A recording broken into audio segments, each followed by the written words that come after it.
الشلة تلعب بقوة الشعب، ترفع الأسعار على مسي، ترفع البترول على مسي، ترفع الدقيق على مسي، ونحن نتفرج سلطة محلية في المحافظة، أمن، شرطة، شرطة عسكرية، جيش، عمل سياسي، عمل قومي، مش عارف ايش، تجارة، صناعة، كل هذا الجهاز الأمني والإداري يشوف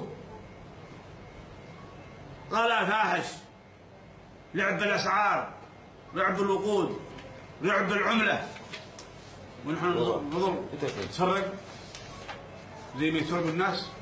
لازم نحن في محافظة العقد نعمل شيء يريح له المواطن، حتى وإن كنا بكرة إن شاء الله يقولون مع السلامة. لازم يكون لنا موقف أمام هذا التداعيات وأمام هذا.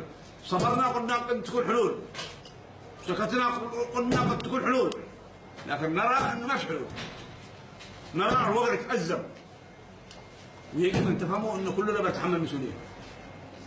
ما محافظ وكله أنا جبتكم هنا اليوم هو من أجل نتخذ قرار، نتخذ قرار والله نروح حسب القدر، مش هذا مالي دخل وهذا مالي دخل وهذا مالي دخل وهذا دخل من دخل منا. ما فيش عندنا غلاء عالمي، ما فيش عندنا ارتفاع العملة عالمية، مشان يكون الناس يعرفوا ان هذا العملة تلعبها عناصر من داخل، شلة فاسدة تشتري الدولار آخر الليل، جيب الدولار بس اشتروا بكم مبلغ، ما اشتروش ب 250 ولا 220، اشتروا بكم 500 في الليل. يرفع السعر، يرفع البترول ب 20,000، من أعطاه 20,000؟ نحن نتفرج. هل يرضيكم أننا نجلس في قيادة السلطة الحالية؟ أمانة أمام الدولة، أمام رئيس الجمهورية، هذه السلطة مأمنين فيه، وأمام الحكومة نحن مأمنين فيه، وأمام الله سبحانه وتعالى مأمنين فيه. لا متى نبغى نتفرج؟ أنا طبعا أحاول وأسمع رأيكم، لكن في الأخير معنا قرار اليوم، معنا قرار الأمن والشرطة العسكرية والحزام الأمني والأمن السياسي والأمن القومي لهم مهام، ونحن في التجارة والصناعة والسلطة المحلية والوكلاء لازم كذلك نحن نكون في أوائل القرار هذا، في أوائل القرار.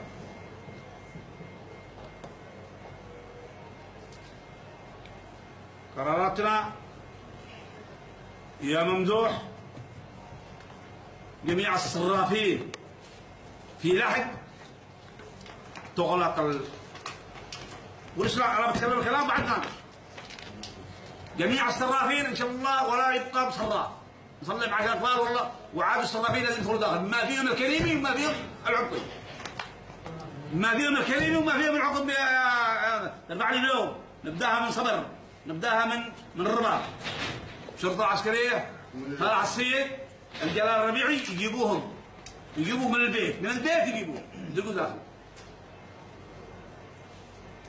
جميع المحطات اليوم لازم 6600، أي محطة ترفع عليها واحد تغلق المحطة والمحطة والعمال يدخلون داخل. جميع المواد الغذائية بتاع الدولار اللي بيرفق يشيلوا ب 4,495 زي ما قررت الحكومة. أما يرفعوا له ونحن نتسرق هذا كلام ماشي. هذا قرارات إن شاء الله نروح بيوتنا. إن شاء الله نروح البيوت القد ولا نتسرق والشعب يموت. الناس تموت، لكن ما نشوف الناس ايش يعانوا. هل تعرفون ان الناس معناها ناس جوع؟ هل تعرفون ان الناس تبكي وتفرح؟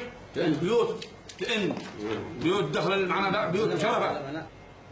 القرار انا اتخذ قرار، هذا هو القرار، واللي بيناقش انا بستمع له. ما في نقاش هذا القرار. ينفذ قرار امر مع اشباه للتنفيذ من الان. انا اجيب التجار اللي فيهم بالله